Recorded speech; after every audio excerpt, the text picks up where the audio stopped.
ఈరోజు మన వాక్య భాగం పరలోక రాజ్యంలో చేరడానికి ఏం చేయాలి.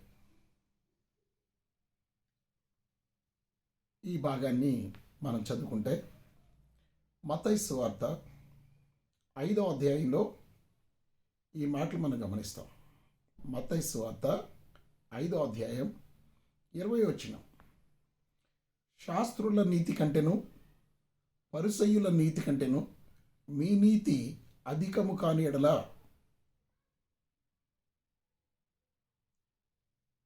మీరు పరలోక రాజ్యంలో ప్రవేశింపరని మీతో నిశ్చయముగా చెప్తున్నాను అంటాడు. సో ఇక్కడ యేసు ప్రభువు నమ్మినటువంటి ప్రజలు పరలోక రాజ్యంలో ప్రవేశించాలి. ఏ కండిషన్ ఇక్కడ చెప్తున్నాడు? పరలోక రాజ్యంలో ప్రవేశించాలి అని అంటే కండిషన్ అప్లై చేయాలి అని అన్నాడు. ఆ కండిషన్ ఏంటంటే శాస్త్రులు నీతిమంతులట, పరిసయ్యులు కూడా నీతిమంతులట. సో వీళ్ళు ధర్మశాస్త్ర సంబంధమైనటువంటి నీతిని కలిగి ఉన్నారు. ధర్మశాస్త్రానికి నీతి ఉంది. ఆ ధర్మశాస్త్ర నీతి ప్రకారం వాళ్ళు నీతిమంతులై ఉన్నారు. కాబట్టి ఇప్పుడు యేసు ప్రభు వారు మాట్లాడే మాటల్లో ఆయన చెప్పేది ఏంటి అని అంటే, శాస్త్రుల నీతి కంటేను పరిసయ్యుల నీతి కంటేను మీ నీతి అధికము కాని యెడల మీరు పరలోక రాజ్యములో ప్రవేశింపనేరని మీతో నిశ్చయముగా చెప్తున్నాను. షూర్లీ నిశ్చయముగా చెప్తున్నాను అంటే, మరి ఇందుకు శాస్త్రుల నీతి పరిసయ్యుల నీతి అంటే ఏంటి? శాస్త్రుల నీతి వారానికి 2 మార్లు ఉపవాసం ఉండడం, అవునా, దశమ భాగాన్ని ఇవ్వడం, ధర్మశాస్త్ర సంబంధమైనటువంటి కార్యాలు చేయడం. ఇది శాస్త్రుల నీతి, పరిసయ్యుల నీతి. ఈ నీతి కంటే మీ నీతి అధికము కాని యెడల అని అంటా ఉన్నాడు. వీళ్ళ నీతి కంటే మరి యేసు ప్రభు చెప్తున్నాడు, ఆయన్ని నమ్మినటువంటి బిడ్డల నీతి అధికం కావాలంట. అధికం అవునా? శాస్త్రుల కంటే పరిసయ్యుల కంటే అధికమైన నీతి మనం కలిగి ఉన్నప్పుడు మాత్రమే పరలోక రాజ్యంలో ప్రవేశిస్తామని బైబిల్ చెప్తుంది. కాబట్టి మరి ఇక్కడ చెప్పబడే మాట మనం గమనిస్తే, పరలోక రాజ్యంలో చేరడం అన్నది నీతి మీద ఆధారపడింది. It is depending on the righteousness. To enter in the Kingdom of God we need more righteousness అని బైబిల్ చెప్తుంది. శాస్త్రుల నీతి కంటే పరిసయ్యుల నీతి కంటే మన నీతి అధికం కావాలని చెప్తుంది. మంచిది. ఇంకా చెప్తున్నాడు ఇక్కడ మత్తయి సువార్త 6వ అధ్యాయం 33వ వచనం చెప్తున్నాడు. అయితే కాబట్టి మీరు ఆయన రాజ్యమును నీతిని మొదట వెదకుడి అని అంటా ఉన్నాడు. అంటే మొదట అని అంటే ప్రయారిటీ అండ్ ప్రిఫరెన్సెస్. మనం భూమి మీద జీవించే జీవితంలో దేనికి ఎక్కువ ఇంపార్టెన్స్ ఇస్తున్నాం, దేనికి ఎక్కువ ఆధిక్యత ఇస్తున్నాం? ఉద్యోగానిక, కుటుంబాన్ని నడుపుకోవడానిక, లేక చదువుక, లేక బ్రతుకు తెరువుక? దేనికి ఇంపార్టెన్స్ మనం ఇస్తున్నాము అన్నది. కాబట్టి మీరు ఆయన రాజ్యమును నీతిని మొదట వెదకుడి. ఫస్ట్ ప్రయారిటీ దేనికి ఇవ్వాలి? మొదటిది పరలోక రాజ్యంలో ప్రవేశించడానికి నీతి కావాలి. ఆ నీతి ఎలా ఉండాలి అని అంటే శాస్త్రుల నీతి కంటే పరిసయ్యుల నీతి కంటే కూడా అధికంగా మన నీతి ఉండాలి అని అంటా ఉన్నాడు. శాస్త్రుల నీతి, పరిచయుల నీతి, ధర్మశాస్త్ర సంబంధమైనది, యజ్ఞానికి యాగాదులకు సంబంధించింది. దానికంటే అధికమైందిగా మన నీతి ఉండాలి అని అంటా ఉన్నాడు. ధర్మశాస్త్ర ప్రకారం దశమ భాగం వాళ్ళు ఇస్తూ ఉన్నారు. 2 వారాలు, వారంలో 2 దినాలు ఉపవాసం ఉంటూ ఉన్నారు. సో వీటిల్లో కూడా మన చేంజెస్ ఉండాలి. వాళ్ళు 2 దినాలు ఉపవాసం ఉంటే, లేక 2 సార్లు ఉపవాసం ఉంటే, మనం 3 సార్లు ఉపవాసం ఉండాలి. వాళ్ళు దశమ భాగం మరి ధర్మశాస్త్ర సంబంధంగా సమర్పిస్తే, మనం కృత నిబంధనలో వర్ధిల్లిన కొలది ఆయనకు మనం ఇవ్వాలి. రెండవది, ఆయన రాజ్యాన్ని, నీతిని వెదకాలి అని అంటా ఉన్నాడు.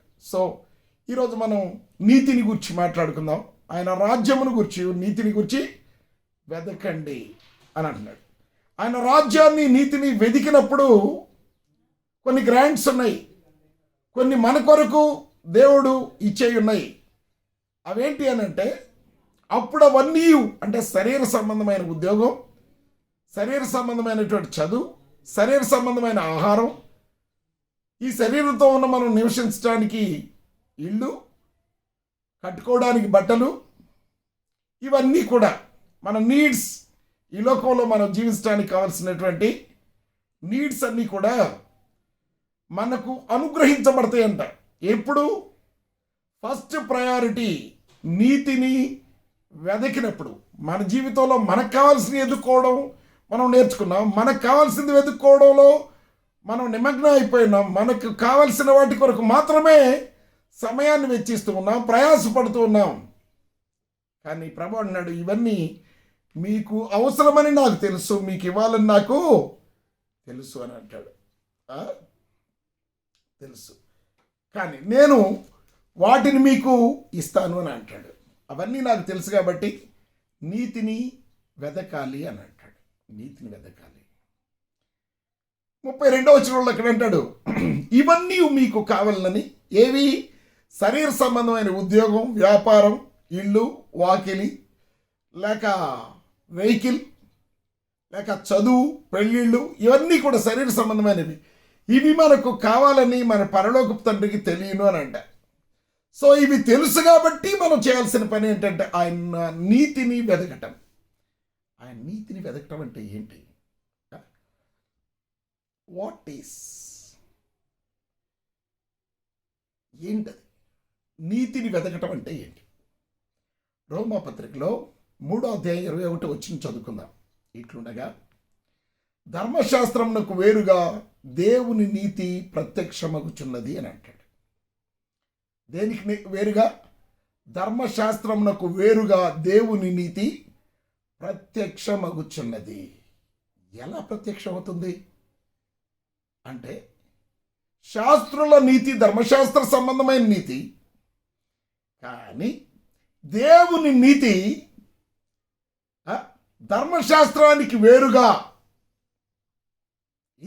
ఈ నీతిని మనం వెతకాలి. ఈ నీతి అధికమైన నీతి. శాస్త్రుల నీతి కంటే, పరిచయుల నీతి కంటే ధర్మశాస్త్రమునకు వేరుగా దేవుని నీతి ప్రత్యక్షమవుతున్నది. అది ఆ నీతి ఏంటి అని అంటే, శాస్త్రుల నీతి కంటే, పరిచయుల నీతి కంటే గొప్పది. అవునా? అధికమైంది.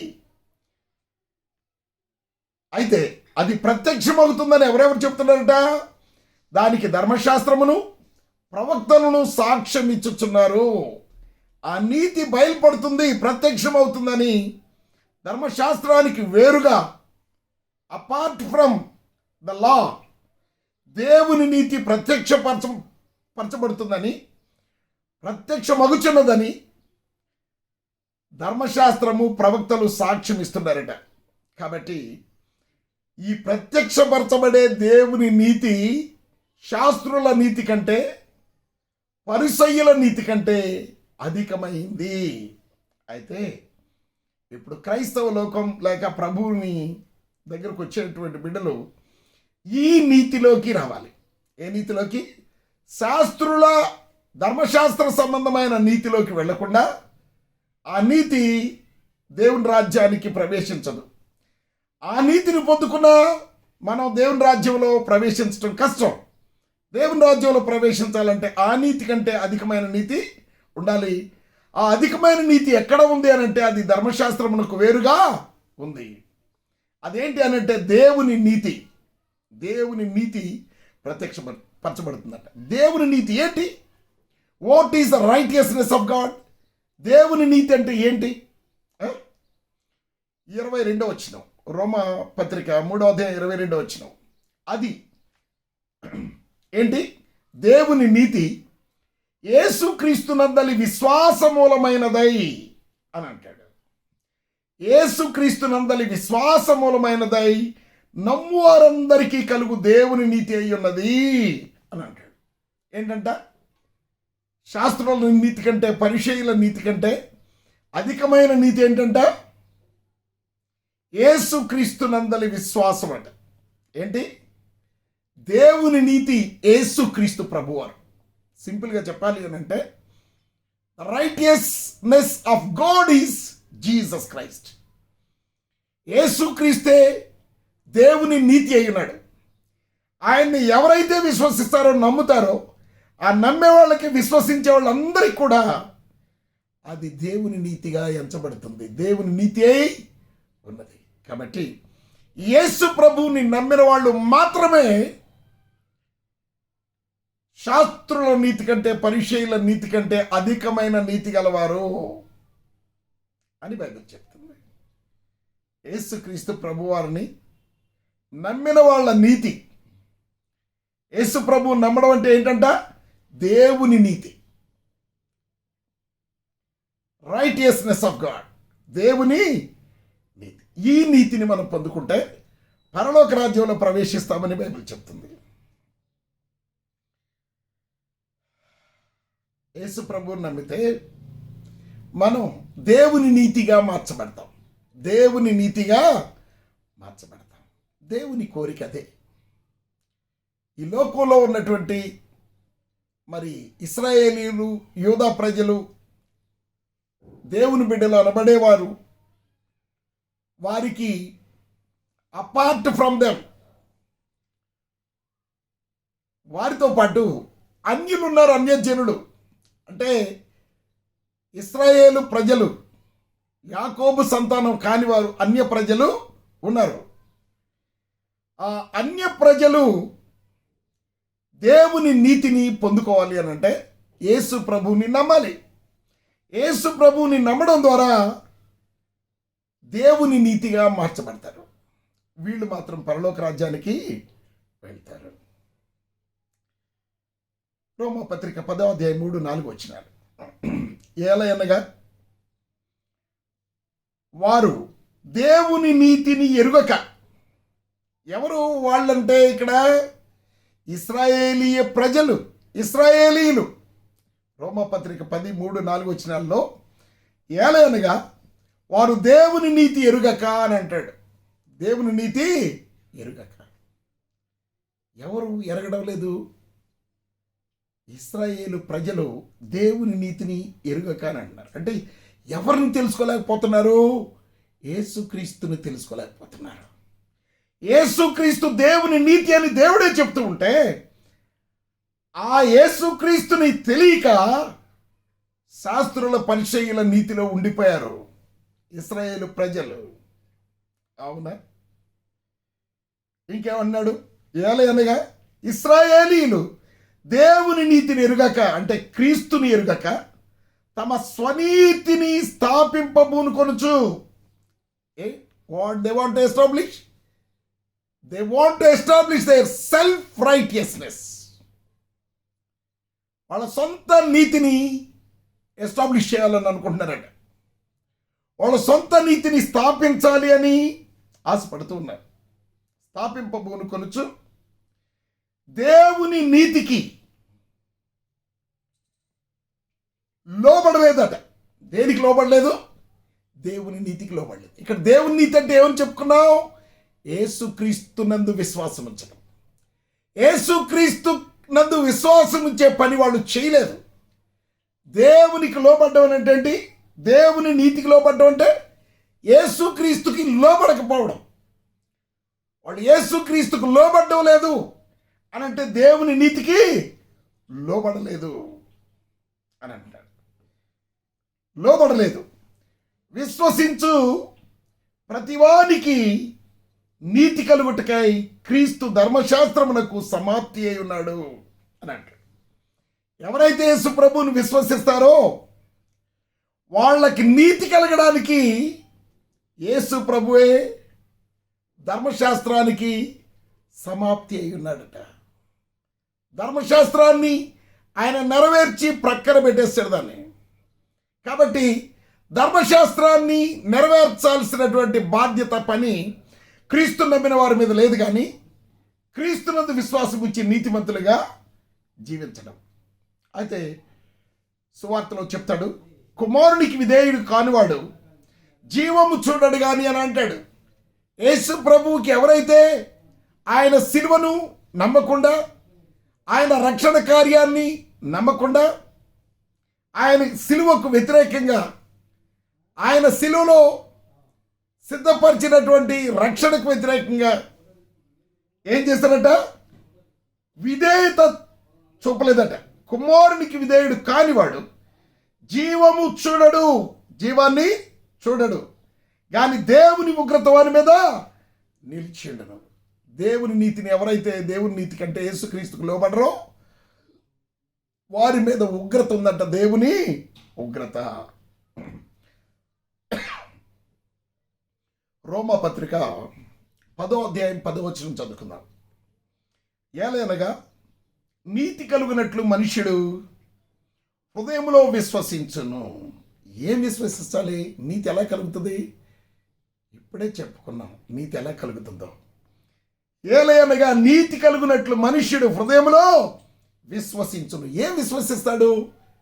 దేవుని నీతి అయినటువంటి క్రీస్తుని, దేవుని నీతిగా ప్రత్యక్షమైనటువంటి యేసు ప్రభువుని హృదయంలో విశ్వసించాలి.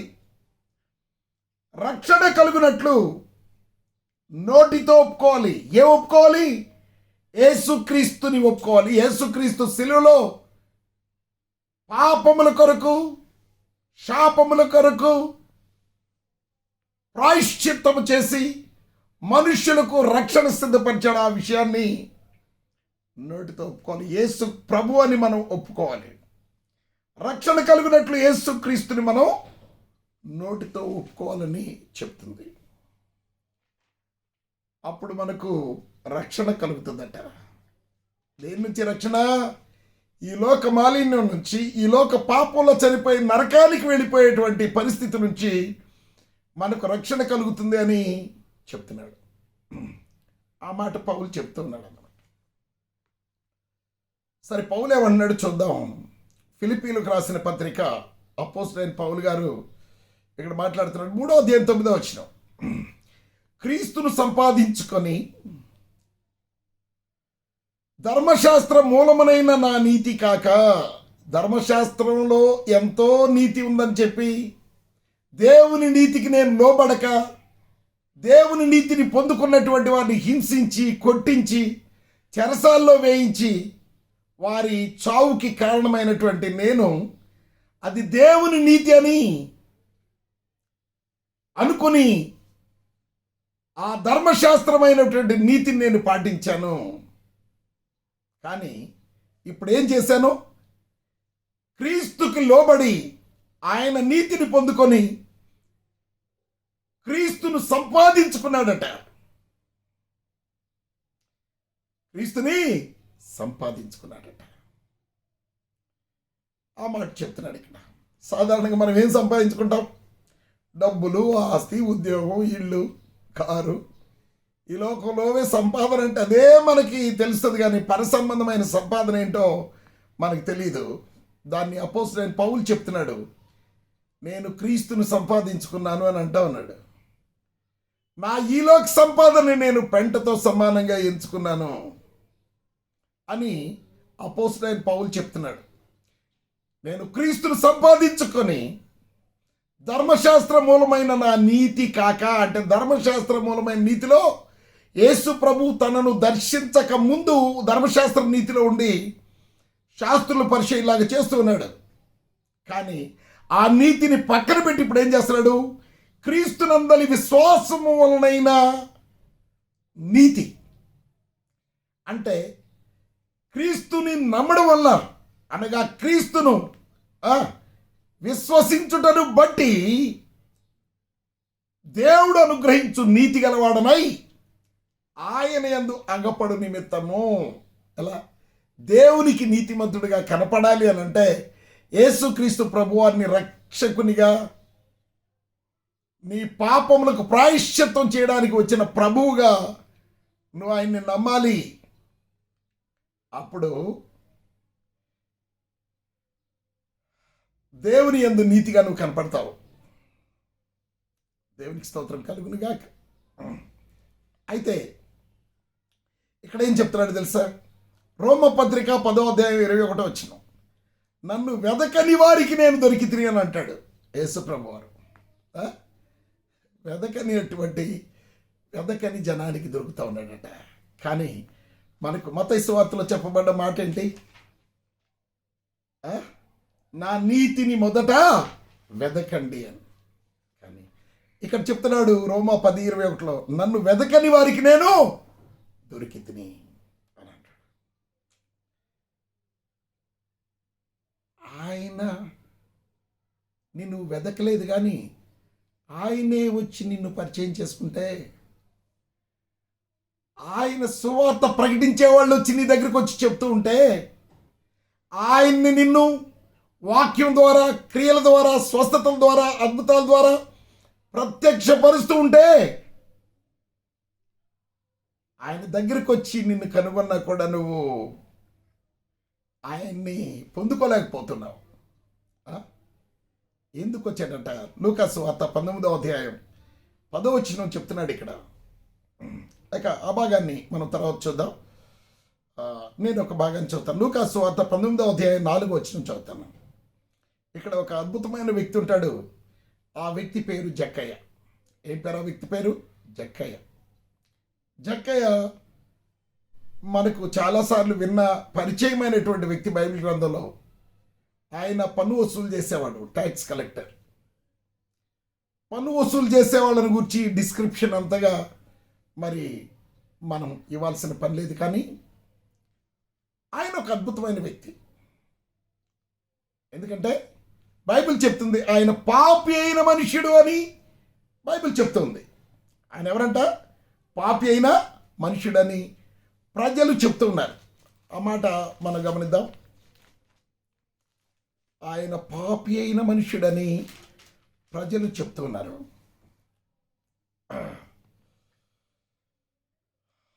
19వ అధ్యాయం 7వ వచనం, అందరూ అది చూచి ఈయన పాపి అయిన మనుష్యుని యొద్ద బస చేయ వెళ్ళినని చాలా సణుగుకొనిరి అన్నట్టు. ఎవరంటే ఆయన పాపి అయిన మనుష్యుడని ప్రజలు రికగ్నైజ్ చేశారు. జక్కయ్య వాజ్ ఎ సిన్నర్. జక్కయ్య పాపి అని ప్రజలు సర్టిఫై చేస్తూ ఉన్నారు. చూసారా? కానీ నేనంటాను, ఈ పాపి అయిన జక్కయ్య చాలా అద్భుతమైన వ్యక్తి. Has a desire. ఏమంటాడు? ఆ మాట మనం చూద్దాం. లూకా సువార్త 19వ అధ్యాయం 4వ వచనం, అప్పుడు యేసు ఆ త్రోవను రానయ్యుడెను గనుక అతడు, అంటే జక్కయ్య, ముందుగా పరిగెత్తి ఆయనను చూచుటకు ఒక మేడి చెట్టు ఎక్కాను అని అంటాడు. మళ్ళీ నేను చదువుతున్నాను ఈ భాగాన్ని. లూకా సువార్త 19:4, అప్పుడు యేసు ఆ త్రోవను రానయ్యుడెను గనుక అతడు, అంటే జక్కయ్య, ముందుగా పరిగెత్తి యేసును చూచుటకు ఒక మేడి చెట్టు ఎక్కాను. సో బైబిల్లో he's a very particular and peculiar man, జక్కయ్య అనేటువంటి వ్యక్తి. ఈయన తన హోదాని మర్చిపోయి ప్రజలందరూ చూస్తూ ఉండగా పరిగెత్తుతూ ఉన్నాడు. రోడ్డు వెంటబడి పరిగెత్తి ఒక చెట్టు ఎక్కి కూర్చున్నాడట. మేడి చెట్టు ఎక్కి కూర్చున్నాడట. ఏంటి ఈయన డిజైర్ ఏంటి? యేసు ఎవరో చూడాలి, యేసు ఎవరో చూడాలి. It's a desire. మరి అక్కడ ఎన్నో వేల మంది ఉన్నారు, యేసు ప్రభువును వెంబడిస్తూ ఉన్నారు. వాళ్ళంతా యేసు ప్రభువును చూస్తూనే ఉన్నారు.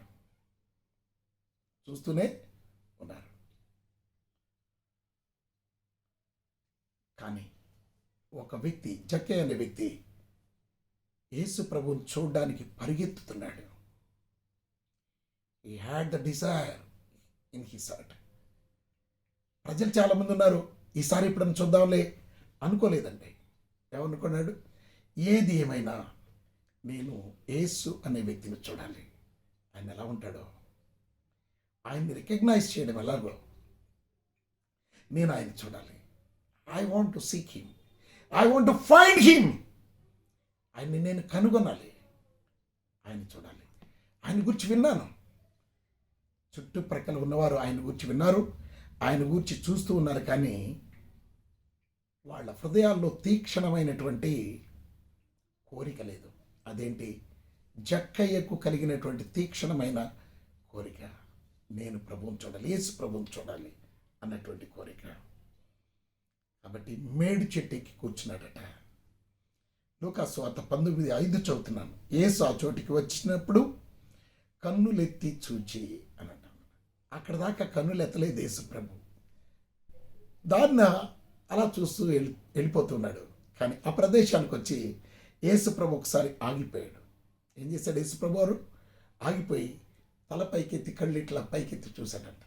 జనాలకు అర్థం కాలేదు. చుట్టుప్రక్కల ఉన్న వందల వేల జనాలకి ఈయనేంటి ఇక్కడ ఆగి పైన చూస్తున్నాడు అని అనుకుంటా ఉన్నారు. బట్ ఎవరి హృదయం అయితే యేసు ప్రభుకి అతి సమీపంగా ఉండి చూడాలని ఆశిస్తుందో ఆ వ్యక్తి కోరిక తీర్చడానికి యేసు ప్రభు, అంటే అక్కడున్న వారికి ఎవరికి యేసు ప్రభువుని మరి అంతగా ఇష్టపడే కోరిక లేదని చెప్పుకోవాలి. బట్ ఈ జక్కే అనే ఒక్క వ్యక్తికి మాత్రం అటువంటి బలమైనటువంటి డిజైర్, బలమైన కోరిక ఉండిపోయింది. ఆ కోరిక ప్రభువుని, యేసు ప్రభువుని ఆపేసింది. ఆయన కళ్ళు ఇలా పైకెత్తి చెట్టు పైకి చూసి పేరు పెట్టి పిలుస్తున్నాడు, జక్కయ్య అని అంటా ఉన్నాడు. ఏంటి? జక్కీని ఎప్పుడో చూసినట్టే యేసు ప్రభువారు, జక్కే చాలా ఫెమిలియర్గా ఉన్నట్టే ఆయన పిలుస్తూ ఉన్నాడు. కానీ ఆయనతో నడిచే సమూహంలో ఎవరినైనా పిలిచాడా? నో, ఎవరిని కూడా అలా పిలవలేదు. ఏమన్నాడు? కన్నులెత్తి చూచి, జక్కయ్య త్వరగా దిగుము, త్వరపడతా ఉన్నాడు. ఎందుకని? తన హృదయ వాంఛ తీర్చడానికి యేసు ప్రభువారు తహతహలాడుతూ ఉన్నాడు. కన్నులెత్తి చూచి, జక్కయ్య త్వరగా దిగుము, నేడు నేను నీ ఇంట ఉండవలసి ఉన్నది. నీ డిజైర్ నేను తీరుస్తానయ్యా, నీ ఇంటికే వస్తున్నాను. ఇన్ని వేల మంది ఉన్నారు, మరి ఆయనతో వస్తూ ఉన్నారు. వాళ్ళ ఇళ్ళకి ఎవరిళ్ళకన్నా వెళ్ళినట్టు రాయబడిందా? లేదండి, ఎవరిళ్ళకి ఆయన వెళ్ళలేదు. కానీ తీక్షణమైనటువంటి కోరిక కలిగి యేసు ఎవరో చూడాలని పరిగెత్తి, చెమటలు పట్టేటట్టు పరిగెత్తి ఆ చెట్టు, మరి ఇంతకుముందు జక్కయ్య చెట్టు ఎక్కడ వచ్చో రాదో తెలియదు, కానీ జక్కయ్య మేడి చెట్టు ఎక్కి కూర్చొని హీఈస్ వెయిటింగ్ ఎదురు చూస్తున్నాడు. ఎదురు చూసి ఇంకెప్పుడు వస్తాడా, ఈ ప్లేస్కి రాగానే నేను ఆయన్ని చూస్తాను అని అనుకుంటా ఉన్నాడు. He's waiting till Jesus came to that place. యేసు ప్రభు ఆ ప్రదేశానికి వచ్చే వరకు ఆయన అలా చూస్తున్నాడు. He's staring for Jesus. అలా చూస్తున్నాడు, ఎదురు చూస్తూ ఉన్నాడు అన్నమాట.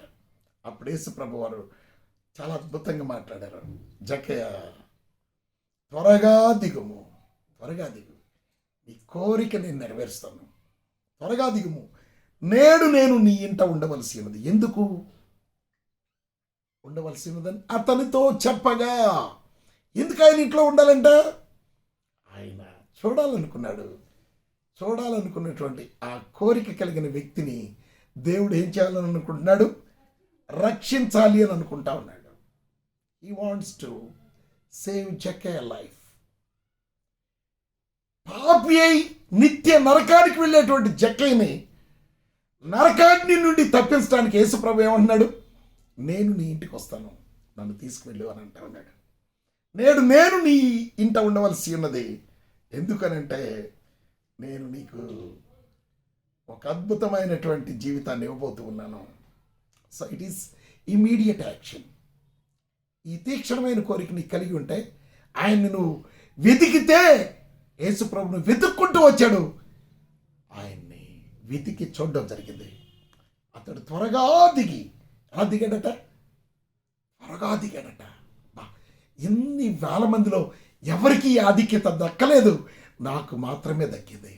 నేనెవరో తెలియకుండా యేసుప్రభు వారు నన్ను పేరు పెట్టి పిలవడం ఒక ఆశ్చర్యకరమైన విషయం. అంటే he is a special personality, it's a god almighty. అవునా? అప్పుడు అతడు త్వరగా దిగి సంతోషముతో ఆయన్ను చేర్చుకొనెను. ఆయన జీవితంలోకి సంతోషం వచ్చింది.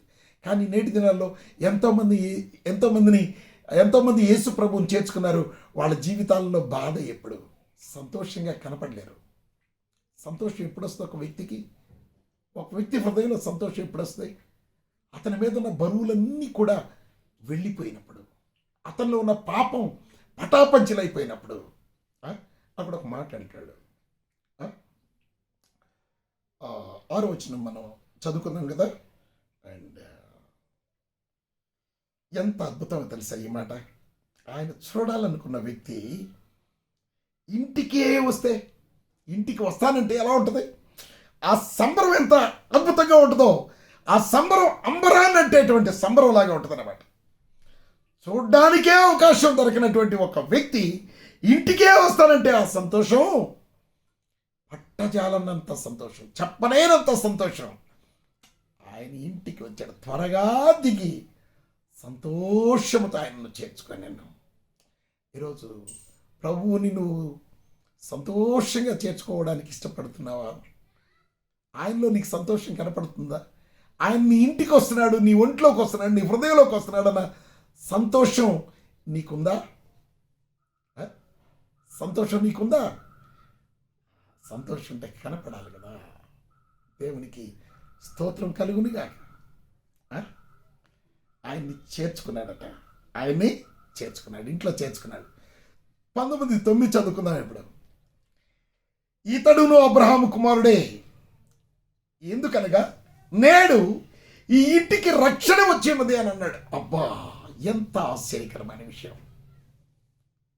రక్షణ లేనటువంటి వ్యక్తికి, ఆయన్ని వెదికినటువంటి వ్యక్తికి ఇంటికి వచ్చి యేసు ప్రభువు రక్షణ ప్రకటిస్తున్నాడు. ఇదిగో నువ్వు పాపాత్ముడు అని ప్రజలు అంటున్నారు, కానీ ఆ పాపంలో ఉండి నువ్వు చనిపోతే నిత్య నరకాగ్నికి వెళ్ళిపోతావు. దాన్ని తప్పించటానికే నీ ఇంటికి వచ్చాను, దాన్ని తప్పించటానికే నేను నీ ఇంటికి వచ్చాను, దాన్ని తప్పిస్తాను. ఏమంటున్నాడు? ఆ మాట ఎందుకన్నాడు మనం చూద్దాం. 8వ వచనం చదువుకుందాం ఇక్కడ. ఇదిగో ప్రభువా, నా ఆస్తిలో సగము బీదలకు ఇచ్చుచున్నాను అన్నాడు. అబ్బా, ఏం చెప్పాడట? ఆస్తిలో సగం ఇచ్చేస్తాడా? ఒక 10 కోట్లు ఉంటే 5 కోట్లు బీదలకు ఇచ్చేస్తాడా? ప్రభువుని నమ్మి ధనవంతుడిగా ఉన్న నువ్వు ఇవ్వగలవా? ఈరోజు దశంభాగం ఇవ్వడానికే కష్టపడిపోతావు, కానీ ఆస్తిలో సగం ప్రభుకి ఇవ్వగలవా? ఆయన హృదయంలో సంతోషం ఏంటి తెలుసా? అద్భుతమైనటువంటి మారు మనసు. ప్రభువుని గృహంలోకి, హృదయంలోకి చేర్చుకుంటే ఆయన హృదయంలో కలిగినటువంటి మార్పు తన ఆస్తిలో సగం బీదలకు ఇచ్చే సంతోషాన్ని పొందుకుంది. బీదలకు సగం ఇవ్వడంలో సంతోషం, అదే దేవుని సంతోషం. అడుగు ప్రతి వానికి ఇవ్వు అని అన్నాడు. దేవునికి మహిమ కలుగును గాక. నా ఆస్తిలో సగము బీదలకు ఇచ్చుచున్నాను. నేను ఎవరి ఎదురైనా అన్యాయముగా దేన్నైనా తీసుకొనిన పక్షమున తన అన్యాయమైన జీవితాన్ని సరిచేసుకుంటూ ఉన్నాడు. తీసుకునే పక్షమున అతనికి 4 అంతలు మరలా చెల్లించునని ప్రభుతో చెప్పాను. మళ్ళీ అంతకంత కాదు, 4 రెట్లు. 100 రూపాయలు అన్యాయంగా తీసుకుంటే 4 రెట్లు ఇస్తాడట. అంటే అది కాక 400 ఇస్తాడట. దీనిని మార్పు అని అంటారు, దీన్ని మారు మనస్సు అని అంటారు. ఒక వ్యక్తి హృదయం మారితే ఒక వ్యక్తి హృదయంలో ఉన్నటువంటి ఆ అన్యాయమైన జీవితం బయటికి వెళ్ళిపోతే ఈ సంతోషం కలుగుతుంది. ఈ సంతోషం కలుగుతుంది. ఇప్పుడు ఈ సంతోషంతో ప్రభువుని చేర్చుకున్న వాళ్ళు ఎంతమంది ఉన్నారో అది మీకే తెలియాలి. ఇలాంటి సంతోషాన్ని ప్రభువుని మీ హృదయాల్లో చేర్చుకొని మీరు సంతోషిస్తున్నారా? సంతోషిస్తే ఇటువంటి మార్పు మీకు కలిగిందా? ఇలాంటి మార్పు కలిగిందా? ఇంకా ప్రభువుని నమ్ముకొని స్వార్థం ఎక్కువైపోయిందా? సంపాదించాలి, దోచుకోవాలి, సంపాదించుకోవాలన్నటువంటి కోరిక పెరిగిందా? 19:9 చదువుకుందాం. ఇతడును అబ్రహాం కుమారుడే అని అన్నాడు యేసుప్రభు వారు. ఎందుకనగా నేడు ఈ ఇంటికి రక్షణ వచ్చినది ఒక్క జక్కైకే కాదంట, ఆ గృహం మొత్తానికి రక్షణ. ఏం రక్షణ? ఈ భూమి మీద పరిపూర్ణమైన ఆరోగ్యంతో జీవించి నేరుగా చనిపోయిన తర్వాత పరలోకానికి వెళ్ళి ప్రభుతో పరలోక రాజ్యంలో జీవించేటువంటి ఆధిక్యత, పాపంలో చనిపోయి నిత్య నరకాగ్నిలో కాలుతూ యుగ యుగాలు కాలుతూ ఉండకుండా ఆ రెండవ మరణమైనటువంటి నరకాగ్నిని తప్పించుకున్నాడు జక్కయ్య. అదే సంతోషం. అందుకన్నాడు యేసుప్రభు వారు, నశించిన దాన్ని వెదకి రక్షించుటకు మనుష్య కుమారుడు వచ్చిన నీ జక్కయ్యతో చెప్పాను అని అంటాడు. ఎందుకు వచ్చానని చెప్పాడు? నువ్వు నశించిపోతున్నావు. ప్రజలందరూ చెప్తున్నారు నువ్వు పాపివని. నీ నోటితో చెప్పావు, ఎవరికైనా అన్యాయంగా నేను ఎవరి దగ్గరైనా పుచ్చుకుంటే 4 రెట్లు ఇస్తానని. అయితే నేను నీ ఇంటికి వాంటెడ్గా వచ్చాను, నువ్వు చూస్తేనే వచ్చేసాను. అవునా? నశించిపోతున్న నిన్ను ఈరోజు నేను రక్షిస్తున్నాను. నశించిపోయి నరకానికి వెళ్ళడానికి సిద్ధంగా ఉన్నటువంటి నిన్ను, నీ కుటుంబాన్ని నేను రక్షించడానికి వచ్చాను అని జక్కేతో చెప్పి ఏమన్నాడు? ఇదిగో ఈ ఇంటికి రక్షణ వచ్చి ఉన్నదని 9వ వచనంలో చెప్పాడు. రైట్? సామెతల గ్రంథం 2వ అధ్యాయం 4వ వచనంలో మనం ఒకటి చదువుకుందాం. ఒక మాట, వెండిని వెతికినట్లు దాన్ని వెదకిన ఎడల, దాచబడిన ధనమును వెతికినట్లు దాన్ని వెదకిన ఎడల అని అంటాడు. యెహోవా యందు భయభక్తులు కలిగి ఉంటే ఎట్టిదో నీవు గ్రహిస్తావు. అవునా? ఎలా వెతకాలంట నీతిని? వెండిని వెతకాలంట. ఎలా వెతకాలి నీతిని? దాచబడిన ధనాన్ని మనం ఎంత శ్రద్ధగా వెతుకుతామో అది కనపడకపోతే చెమటలు పట్టేటట్టు ఎవరికి చెప్పకుండా అవి పడేసి ఇవి పడేసి ఆ బీరువా చూసి ఈ బీరువా చూసి ఆ బట్టలో చూసి ఈ బట్టలో చూసి ఎక్కడెక్కడో చూసి ఆ బంగారాన్ని ఆ ధనాన్ని మనం వెతుకుతూ ఉంటాం. సో అంతకంటే గొప్పది దేవుని నీతి. ఆ నీతిని మనం వెతకాలని, అంత మనం ఆధిక్యతను ఆయన నీతి వైపు చూపాలని దేవుడు ఇష్టపడుతున్నాడు. అలా మనం ఆయన నీతిని వెతికినప్పుడు ఆయన ఏం చేస్తాడట? ఈ లోకంలో కావలసినటువంటి సమస్తాన్ని మనకిస్తాడట, సమృద్ధిని ఇస్తాడట, సమస్తాన్ని ఇస్తాడు. తర్వాత రక్షించి పరలోక భాగ్యాన్ని కూడా ఇస్తాడట. జఫన్యా గ్రంథంలో ఒక మాట చదువుకుందాం. దేశంలో సాత్వికులై ఆయన న్యాయ విధులను అనుసరించు సమస్త జనులారా, దీనులారా, యెహోవాను వెదకుడి. యెహోవాను వెదకుడి. మీరు వెదకి వినయము గలవారై నీతిని అనుసరించిన యెడల ఏం చేయాలట? వెదకాలి. వెతికినటువంటి నీతిని అనుసరించాలట. అంటే యేసు ప్రభు వారిని అనుసరించాలి. ఆయన ఏ విధంగా అయితే మరి జీవిస్తూ ఉన్నాడో, ఆయన టార్గెట్స్ ఏంటో, ఆయన ఎయిమ్స్ ఏంటో, ఆయన లైఫ్ స్టైల్ ఏంటో అవన్నీ ఆయన ఎలా చేశాడో అలా జీవించడానికి మనం సిద్ధపరచుకోవాలట. ఏం చేయాలి? మీరు వెదకి వినయము గలవారై నీతిని అనుసరించిన యెడల ఒకవేళ ఆయన ఉగ్రత దినమున మీరు దాచబడదురు అని అంటా ఉన్నాడు. ఉగ్రత దినాన ఆయన మనల్ని దాచిపెడతాడట. ఎప్పుడు? ఆయన నీతిని వెతికి ఆయన్ను అనుసరించినప్పుడు. బైబిల్ చెప్తుంది. అదే అదే ఆ రోజు యేసయ్య ఉగ్రత రోజు, ఏడేళ్ల శ్రమల రోజు, పాపులంతా ఏడ్చే రోజు.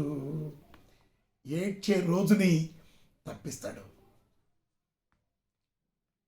ఏడేళ్ల శ్రమల కాలాన్ని నీకు లేకుండా నిన్ను ఆ శ్రమల కాలం నుంచి తప్పిస్తాడు. ఆ ఉగ్రత నుంచి నిన్ను తప్పిస్తాడు. ఆ ఉగ్రత నుంచి జక్కయ్యను తప్పించినటువంటి దేవుడు నిన్ను తప్పించడానికి ఆయన సిద్ధంగా ఉన్నాడు. తప్పించుకోవడానికి నువ్వు సిద్ధంగా ఉన్నావా? జక్కయ్యలాగా ఆయన్ని చేర్చుకోవడానికి సిద్ధంగా ఉన్నావా? దేవుని నీతిగా మార్చబడ్డానికి నువ్వు సిద్ధంగా ఉన్నావా? ఆయన నీతిని వెతికి ఆ నీతి అయినటువంటి యేసును అనుసరిస్తూ జీవించాలని కోరిక కలిగినావా? అయితే ఈరోజు ఆ నీతి ప్రత్యక్షమైందని ప్రకటించబడుతూ ఉండగా యేసు ప్రభునందు విశ్వాసం ఉంచు. ప్రభువా, యేసయ్య, నా కొరకు నువ్వు ప్రత్యక్షపరచబడ్డావు. నా పాపాలకు శాపానికి క్రైదనంగా మరణించటానికి బలియాగమైపోవడానికి నా కొరకు ఈ లోకానికి వచ్చావు. నువ్వు ప్రభు అని నేను ఒప్పుకుంటున్నాను. నా రక్షకుడు అని చెప్పి నేను ఒప్పుకుంటున్నాను.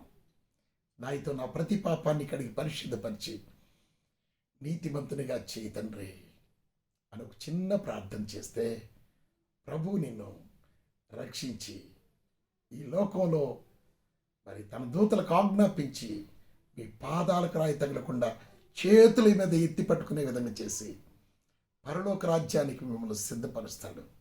అట్టి కృప మనమందరము పొందుకొందుముగాక. ఆమేన్. ప్రార్థన. జీవము గల తండ్రి, కృపగల దేవ, శాస్త్రుల నీతి కంటే పరిచయుల నీతి కంటే మా నీతి అధికం కావడం అనంటే ధర్మశాస్త్రానికి వేరుగా నా ప్రభువా తండ్రి చేత ప్రత్యక్షపరచబడినటువంటి యేసు ప్రభు అనే నీతిని మేము నేటి దినాన పొందుకొని నిత్య నరకాగ్నిని పాప బంధకాలను తప్పించుకొని అద్భుతమైన జీవితం ఈ లోకంలో జీవించి మా శరీరాల్లో ప్రాణాత్మ దేహాల్లో ఉన్నటువంటి ప్రతి విధమైన వ్యాధుల నుంచి, బాధల నుంచి, దరిద్రాల నుంచి, సమస్యల నుంచి తప్పించబడి స్వస్థపరచబడి మీ మహిమగల రాజ్యాన్ని పొందుకొనుటకు రక్షణలో ఎదుగుదుముగాక. యేసు నామములో ప్రార్థించుచు అడుగుచున్నాను తండ్రి. ఆమెన్. God bless you.